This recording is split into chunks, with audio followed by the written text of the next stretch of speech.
నమస్తే welcome to Sakshi cinema this is Durga దర్శకుడిగా వరుస బ్లాక్ బస్టర్లు కొడుతున్న అనిల్ రావిపూడి 10వ సినిమా ఎవరితో అని ఇప్పటికే చర్చ మొదలైంది.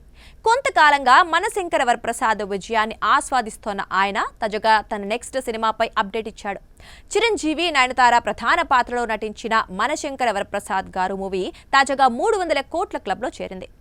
ఈ సందర్భంగా అనిల్ రావిపూడి మాట్లాడుతూ ఇది నాకు కొంచెం కష్టమైన సమయమే అన్నారు. ఎందుకంటే సంక్రాంతికి వస్తున్న బ్లాక్ బాస్టర్ తర్వాత తాను చేసిన సినిమా ఒకెత్తైతే ఇప్పుడు 2 భారీ హిట్స్ తర్వాత సినిమా అంటే కొంచెం గందరగోళం ఏర్పడే అవకాశం ఉందన్నారు.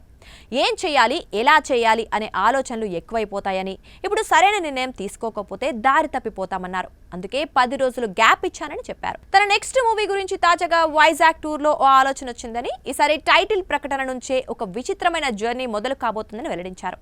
ఇది చూసి చాలా మంది వామ్మో ఇదేంట్రా బాబు అనుకుంటారని, మరికొందరు హమ్మయ్య ఇంకో సినిమాతో వస్తున్నాడు అనుకుంటారని అన్నారు.